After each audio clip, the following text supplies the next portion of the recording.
जय हिंद प्यारे साथियों, मैं अभिषेक आप सभी का आपके अपने इस प्यारे परिवार सिलेक्शन विद्यापीठ में हार्दिक स्वागत करता हूँ।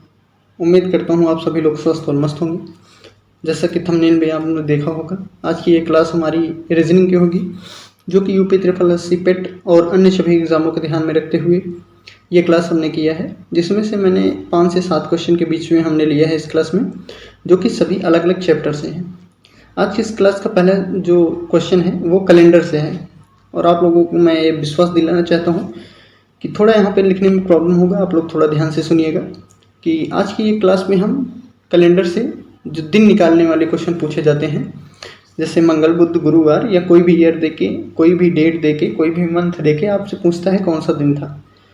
विश्वास दिलाना चाहता हूँ कि आज की इस क्लास का आप सिर्फ यही एक क्वेश्चन देखिएगा, कहीं से भी आपको समझ में नहीं आया होगा, तो मैं ये आपको विश्वास दिलाना चाहता हूँ कि आज की क्लास से ये सिर्फ एक ही क्वेश्चन से आप लोगों को ये सप्ताह का दिन निकालने वाला जो क्वेश्चन पूछे जाते हैं, ये पूरा आपको डाउट क्लियर हो जाएगा।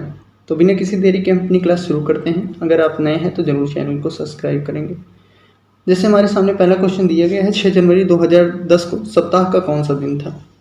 तो हमने इसके बारे में थोड़ा पहले इसके बारे में हम बेसिक जान लेते हैं। हमने सब कहीं से पहले छोटे थे तो सुने थे, अब जानते हैं। कोई पूछे एक वर्ष में कितने दिन होते थे, हम कहते हैं 365 दिन। एक वर्ष में टोटल हम बोलते हैं 365 दिन होते हैं, तो कहीं कहीं 366 भी होते हैं। ये 28-29 हमने जो लिखा है, इसका मतलब पहले हम बता के आपका डाउट क्लियर कर देते हैं। काफ़ी बार हम जानते हैं कि फरवरी हम जानते हैं सिर्फ 28 दिनों की फरवरी मंथ जो है वो होता है। कोई कोई मंथ होता है फरवरी का ही 29 तारीख का होता है, जिसमें टोटल 29 दिन होते हैं। तो जिसमें 29 दिन होते हैं उसमें 366 दिन उस ईयर में होते हैं, और जिसमें 28 दिन होते हैं उस ईयर में टोटल 365 दिन होते हैं। जो इसमें 365 दिन होते हैं उन्हें सामान्य वर्ष कहते हैं, इसे साधारण वर्ष भी हम कहते हैं। और जिसमें 366 दिन होते हैं, फरवरी 29 की होती है, उन्हें हम लीप वर्ष कहते हैं। इतना क्लियर होगा आपका डाउट कि लीप वर्ष और साधारण वर्ष किसे कहते हैं। जिसमें फरवरी 28 की होगी वो ईयर 365 दिन का होगा, उसे सामान्य या साधारण वर्ष कहेंगे। जिसमें फरवरी 29 की होगी उस ईयर में 366 दिन होगा, उस वर्ष को हम लीप वर्ष कहेंगे। इतना क्लियर हुआ। अब आते हैं हम लीप वर्ष जो है, इसमें अगर टोटल शेष पूछा जाए तो 0 होते हैं, ठीक है। लीप वर्ष जो होते हैं इसमें टोटल शेष दिनों की संख्या पूछी जाए तो 0 होते हैं। अच्छा, हम कैसे लीप वर्ष क्लियर करेंगे कि यह लीप वर्ष है या साधारण वर्ष है। तो हम कोई भी वर्ष हो तो उसे 4 से डिवाइड करेंगे। कोई भी वर्ष हो, अगर वो लीप है कि नहीं है उसे चेक करने के लिए हम 4 से डिवाइड करेंगे। अगर वह 4 से कट जाता है, अगर वह वर्ष 4 से कट जाता है पूरी तरह, तो इसका मतलब वह कौन सा ईयर है, सामान्य है या लीप है। तो अगर वह पूरा 4 से डिवाइड होता है तो इसका मतलब वह आपका लीप ईयर है। यहाँ पे देखिएगा, लीप वर्ष जो है उसमें 0 होते हैं। 0 मतलब 0 शेष दिन होते हैं। जो लीप वर्ष होता है उस कैसे ज्ञात करेंगे कि यह लीप वर्ष है या साधारण वर्ष। तो हम 4 से डिवाइड करेंगे।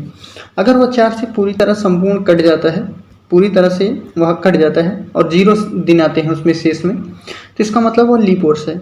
जो वर्ष 4 से डिवाइड करने पर कुछ शेष आता है, 3 4 तो आएगा नहीं, क्योंकि 4 से फिर से कट के फिर वो रिसाइकल होने लगेगा, जिसमें टोटल शेष कुछ भी आता है 1 2 3 में से, तो उसका मतलब वो साधारण वर्ष है।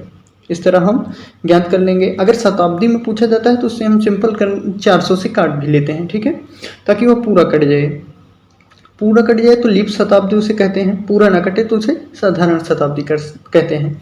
अगर अब हमने देख लिया कि यहाँ वर्ष में कैसे विषम दिन निकालना है, कैसे पता चलेगा हमको कि लीप वर्ष है या साधारण वर्ष है, इस प्रकार हम ज्ञात कर लेंगे 4 से काट के। उसके बाद आगे आता है कि हम वर्ष में जैसे अब विषम दिन कैसे निकालें। हमने पहचान लिया कि लीप वर्ष क्या है, साधारण वर्ष क्या है। हमने 4 से डिवाइड किया, जिसमें 4 से काटने पर 0 आ जाए वह लीप वर्ष है, जिसमें 4 से काटने पर 2 शेष आए, 1 शेष आए, 3 शेष आए, उसे साधारण वर्ष कहते हैं। अगर शताब्दी में है तो उसे 400 से काट लेंगे। अगर पूरा कट जाए तो लीप शताब्दी, पूरा न कटे साधारण शताब्दी। अब हम कैसे निकालेंगे कि वर्ष में विषम दिन कितने हैं। तो वर्ष में विषम दिन निकालने के लिए 2 प्रकार के, जैसे सामान्य वर्ष, सामान्य वर्ष जैसे साधारण वर्ष, सामान्य वर्ष और लीप वर्ष, सामान्य वर्ष और लीप वर्ष। ये हमने 2 लिख लिया। अब समान वर्ष और लीप वर्ष में कैसे हम निकालेंगे इसमें विषम दिनों की संख्या, तो टोटल क्या करेंगे हम 365 जैसे होता है समान वर्ष में, और लीप वर्ष में 366 होता है, ये दिन हमने ऊपर देखा भी। तो क्या करेंगे हम इनसे विषम दिन निकालने के लिए इसको हम सीधा 7 से डिवाइड कर लेंगे, इसको भी और इसको भी। ये 7 से काटेंगे तो कितनी बार में जाएगा, 7 पच्चीस 35 कट जाएगा, एक हासिल आएगा 15 होगा, 7 दूनी 14 52 बार में कटेगा, प्लस एक शेष आ जाएगा। क्या होगा, एक शेष आ जाएगा। हमने अभी ऊपर देखा था अगर जिसमें शेष आ जाए उसे क्या कहते हैं, साधारण वर्ष। तो यहाँ से आपको डाउट क्लियर हुआ कि एक शेष आ गया तो यह कौन सा ईयर है, साधारण वर्ष है। अब यहीं पे हम देख लेंगे लीप वर्ष के लिए। तो देखिए 7 से हम काटेंगे 36 को, 7 पच्चीस 35 5 बार में गया, बचा कितना, एक आया। ठीक है, कितना बचा, एक आया।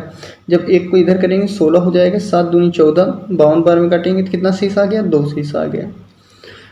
तो यहाँ से क्या हमको निकला, अभी इसको आगे हम इसका प्रयोग करेंगे। सामान्य वर्ष में टोटल विषम दिनों की संख्या सीधा 1 हो गई, और लीप वर्ष में टोटल विषम दिनों की कितनी हो गई, 2 हो गई। साधारण वर्ष में विषम दिनों की संख्या 1 हो गई, लीप वर्ष में विषम दिनों की संख्या 2 हो गई। इससे हमको क्या क्लियर हुआ, अभी हम जब आगे क्वेश्चन को सॉल्व करने लगेंगे तो विषम दिन निकालने के लिए बार बार हमको काटना नहीं पड़ेगा। तो इसको आप याद रखेंगे, ये याद रखने का पॉइंट है कि साधारण वर्ष में टोटल 1 विषम दिन होते हैं, लीप वर्ष में टोटल 2 विषम दिन होते हैं। इतना आपका क्लियर हुआ। आगे देख लेंगे अब महीने के विषम दिन कैसे निकालते हैं, हम यह ध्यान रखेंगे। महीने में विषम दिन निकालने के लिए क्या कहते हैं, जो भी महीना पूछा जाए उसमें कितने दिन होते हैं टोटल,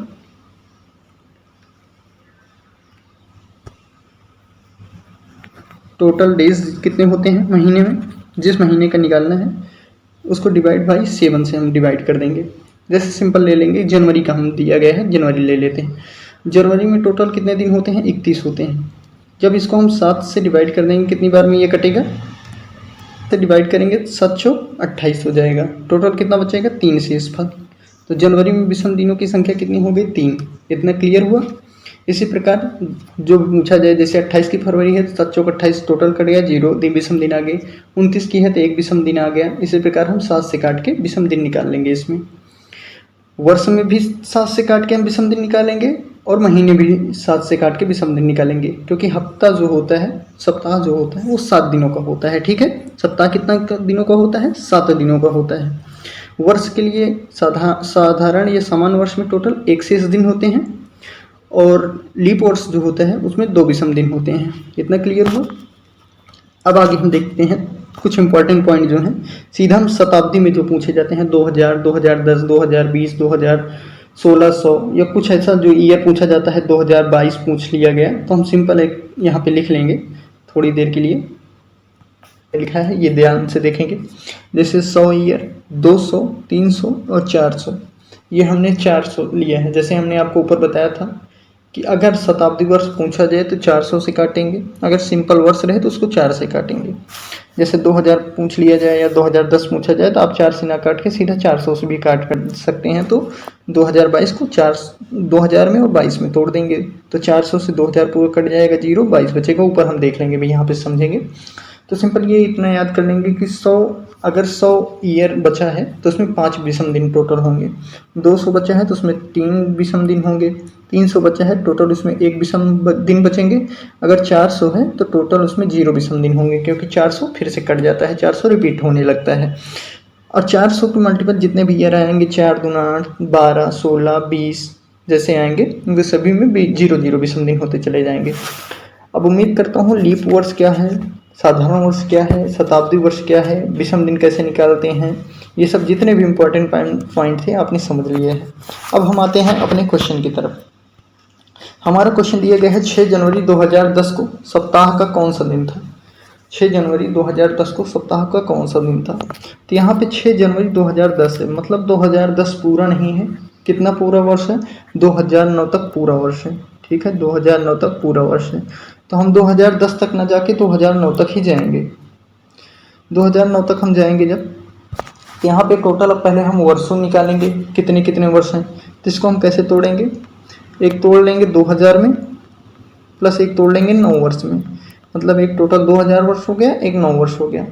हमने अभी ऊपर पढ़ा था कि विषम शताब्दी वाले जो वर्ष होते हैं उन्हें 400 से डिवाइड करते हैं।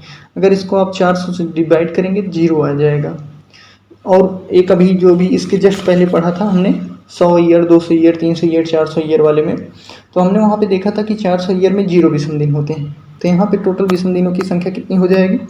0 विषम दिन हो जाएंगे। अब बचा हमारे पास क्या? 9 ईयर बचा है। अब 9 ईयर में हम कैसे विषम दिन निकालेंगे, ये हमारे पास एक डाउट बचा है। तो 9 ईयर में हम विषम दिन कैसे निकालेंगे ये देख लेते हैं। तो यहाँ पे 9 हमने बताया था विषम दिन निकालने के लिए हम 4 से भाग करते हैं। 4 से भाग करेंगे कितनी बार में जाएगा? 2 बार में। ठीक है, 2 बार में चला गया। तो मतलब क्या है कि यहाँ पे टोटल 2 क्या हो गया? यह विषम दिन हो गया, विषम दिन। ठीक है, 2 क्या हुआ? यह विषम वर्ष हो गया। फिर से इसको हम लिख लेते हैं। रास्ता यहाँ पे सिंपल से लिख लिया था कि आप लोगों को अच्छे समझ में है। जो 2000 था, 2009, 2010 तक था 6 जनवरी, तो ईयर पूरा नहीं हुआ था। 2009 तक लिया हमने, उसको 2 भाग में तोड़ा, एक 2000 में तोड़ लिया, एक 9 में तोड़ लिया। तो 2000 में हमने 400 से सीधा डिवाइड कर दिया, तो यहाँ पे कितना विषम दिन की संख्या आ गई हमारे पास? 0 विषम दिन आ गई। 9 आ गया। अब इसमें हमको वर्ष निकालना है, लीप वर्ष और साधारण वर्ष। तो इसको 4 से काटेंगे तो कितनी बार में कटेगा? 2 बार में कट जाएगा। ठीक है, 2 बार में। तो यहाँ इसका क्या मतलब निकला कि हमारे पास लीप वर्षों की संख्या कितनी आ गई? 2 आ गई। कितनी आ गई? 2 आ गई। एक लीप वर्ष में कितने विषम दिन होते हैं? तो 2 विषम दिन। हमने ऊपर देखा था कि 365 था, हमने ऊपर देखा था ना कि 366 था। 366 को जब हमने 400 से डिवाइड किया था तो 4 से जब हमने डिवाइड किया था तो हमारे पास 2 शेष बचा था, तो 2 विषम दिन हमने निकाला था। तो इसका मतलब क्या हुआ हमारे पास? जब हमने 2 से काटा, 2 लीप वर्ष हुआ, तो 2 लीप वर्ष में विषम दिनों की संख्या निकालने के लिए एक लीप वर्ष में 2 विषम दिन, तो 2 लीप वर्ष में 4 विषम दिन। अब हमारे पास टोटल 4 विषम दिन आ गए लीप वर्ष के। यहाँ पे एक लिख लेंगे ऐसे 4।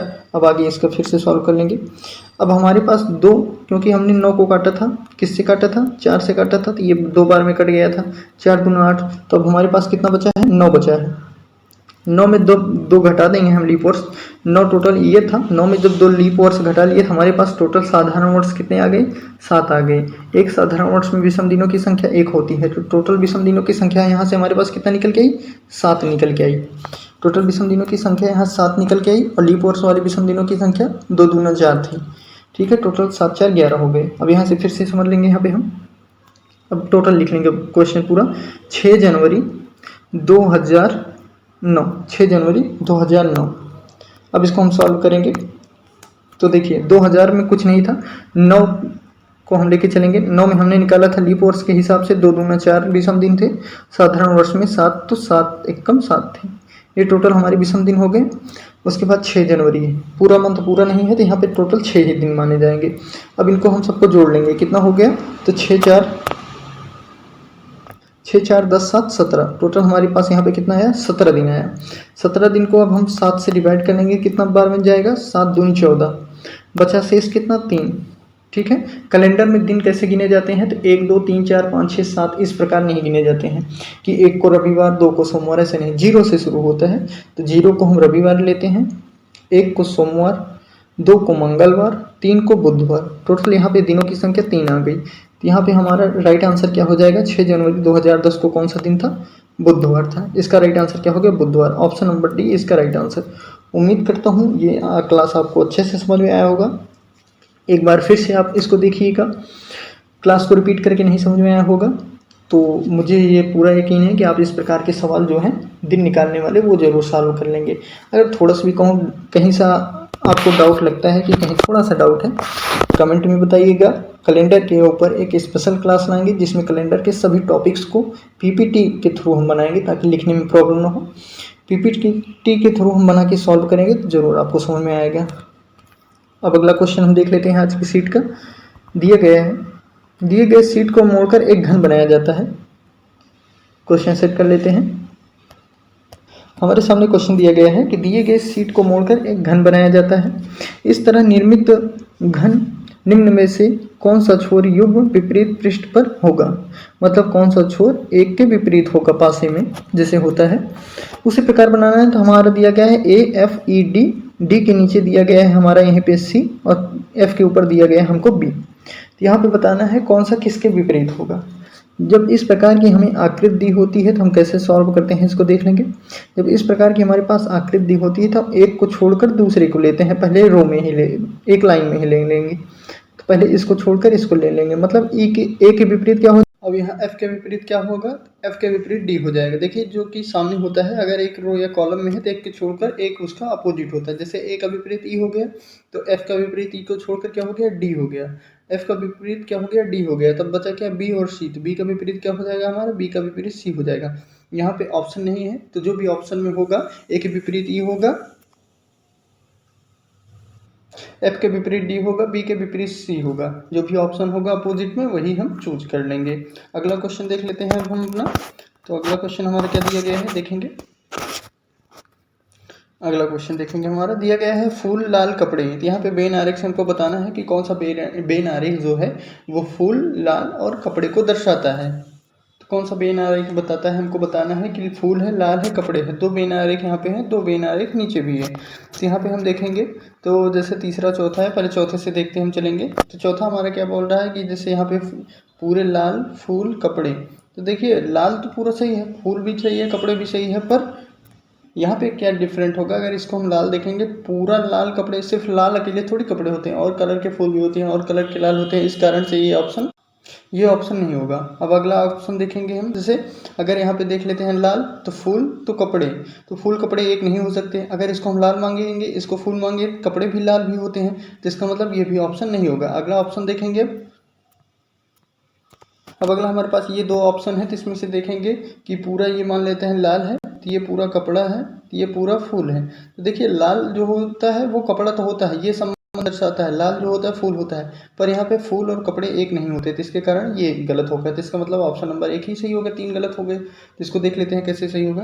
तो मान लेते हैं पूरा लाल था, ये पूरा फूल था और ये पूरा कपड़ा था। तो देखिए लाल जो है वो फूल भी होता है, ये बिल्कुल सही हो गया। लाल जो है कपड़ा भी होता है, तो इसका मतलब ऑप्शन नंबर एक इसका राइट आंसर हो गया। अगला क्वेश्चन अब हम देख लेंगे अपना। आज का चौथा नंबर का क्वेश्चन हमारा दिया गया है, यदि प्लस का अर्थ भाग है, माइनस का अर्थ जोड़ है, गुणा का अर्थ माइनस है और भाग का अर्थ गुणा है, तो ये हमको एक इक्वेशन दी गई है, इसको सॉल्व करके बताना है क्या होगा। यहाँ पे थोड़ा टाइपिंग एरर है, हम देख लेंगे क्या होगा। तो ये हमारी पूरी एक सही इक्वेशन थी। यहाँ पे माइनस देखिए, माइनस भाग एक साथ में है, तो यहाँ पे 8 जो है वो मिसिंग हो गया था, टाइपिंग एरर था। तो ये हमारा पूरा सही जो है ये राइट इक्वेशन है, इसी को हमको सॉल्व करना है। यहाँ पे बताया गया है कि उसकी प्लेस वैल्यू, यहाँ पे बताना है इनकी प्लेस वैल्यू को हम चेंज करने के बाद कौन सा हमारा यहाँ पे चारों ऑप्शन में से कौन सा राइट आंसर होगा। जैसे यहाँ पे देखेंगे 20, उसके बाद गुणे 12 लिखा है। गुणे को यहाँ पे क्या कहा गया है कि गुणे का अर्थ माइनस होता है, तो यहाँ पे हम पहले इक्वेशन लिख लेंगे। तो 20 माइनस क्या हो जाएगा, 12 हो जाएगा। यहाँ प्लस का अर्थ क्या है, प्लस का अर्थ भाग है, तो यहाँ पे क्या हो जाएगा, भाग हो जाएगा, 4 हो जाएगा। माइनस का मतलब क्या है, यहाँ माइनस का मतलब जोड़ है, तो यहाँ पे जोड़ 8 हो जाएगा। उसके बाद फिर भाग है, तो भाग का अर्थ क्या है, गुणा है, तो यहाँ पे गुणा 4 हो जाएगा। अब इस इक्वेशन को हम सॉल्व कर लेंगे, डायरेक्ट हमारा आंसर आ जाएगा। इस क्वेश्चन का मतलब था कि जो जो यहाँ पे इक्वेशन, जो जो इसका सिंबल था, जैसे प्लस का अर्थ भाग है, तो यहाँ पे जो जो सिंबल क्वेश्चन में दिए गए थे, इन सभी को चेंज करने के बाद सॉल्व करना है। तो सबसे पहले क्या होता है, बॉडमास का नियम लगता है, पहले भाग होता है फिर गुणा होता है। तो यहाँ पे पहले हम भाग कर लेंगे, तो 20 हो जाएगा। उसके बाद माइनस, उसके बाद अगर 12 का 4 में भाग करेंगे कितना हो जाएगा, 3 हो जाएगा। फिर प्लस का 8 गुणे 4, जब 8 और गुणे 4 को गुणा करेंगे कितना हो जाएगा, 8 का 4 में गुणा करेंगे कितना हो जाएगा, फिर 32 हो जाता है। तो यहाँ पे हो जाएगा 32 सिंपल।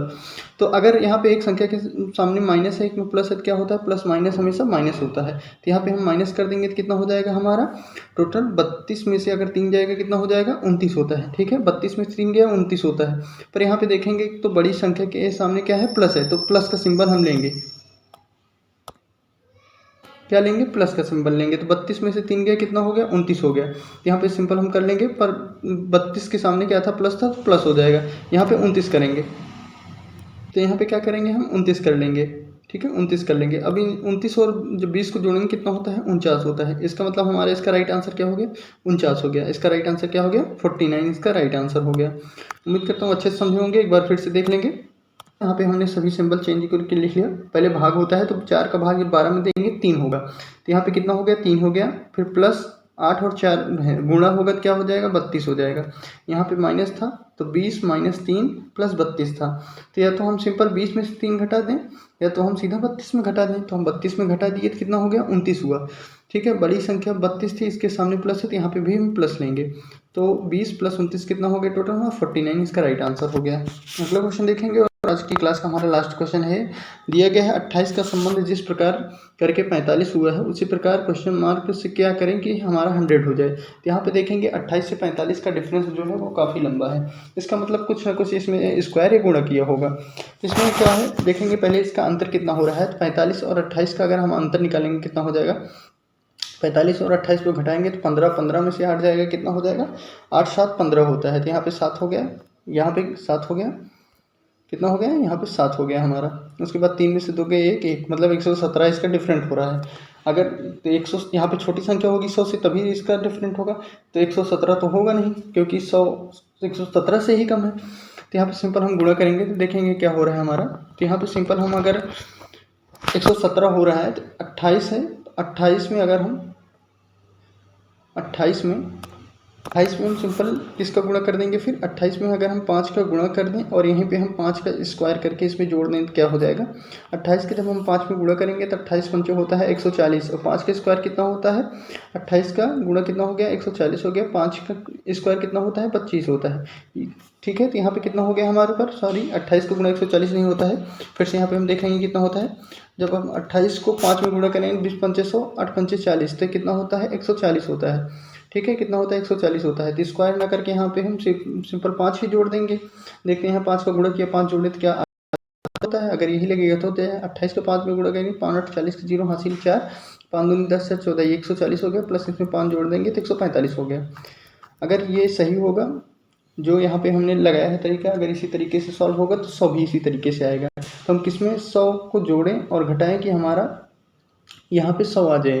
तो हम पहले यहाँ पे प्लस किया था तो यहाँ पे माइनस कर देंगे, कितना हो जाएगा 95। ठीक है, यहाँ पे गुणा किया था तो उस संख्या में तब आया था हमारा, तो यहाँ पे हम भाग कर देंगे सिंपल। तो यहाँ कितना हो जाएगा 5 से काट देंगे तो हमारा कितनी बार में जाएगा, 5 से एक बार में 4 आ गया, तो यहाँ पे 9 45 19 हो जाएगा। तो इसका राइट आंसर क्या हो जाएगा 19 हो जाएगा। ठीक है, क्योंकि देखिए जो इसमें इक्वेशन लगी है वही यहाँ पे हम भी इक्वेशन सॉल्व करेंगे। ठीक है, जो यहाँ पे ट्रिक लगा था वही यहाँ पे लगेगा। अगर इसमें एक बार 28 को 5 से गुणा करके 5 फिर जोड़ दिया गया है तो 145 आ गया, तो 19 में अगर हम 5 को गुणा करके 5 जोड़ देंगे तो हमारा 100 आ जाएगा। तो इसका राइट आंसर क्या होगा 19 हो गया। उम्मीद करता हूँ ये भी क्वेश्चन आप लोग आसानी से समझे होंगे। तो चैनल पे नए होंगे चैनल को सब्सक्राइब, कमेंट में ज़रूर बताइएगा आपकी क्लास कैसी लगी। मिलते हैं अपनी अगली क्लास में, तब तक के लिए जय हिंद जय भारत। आपके सपोर्ट और प्यार के लिए काफ़ी उम्मीद करता हूँ।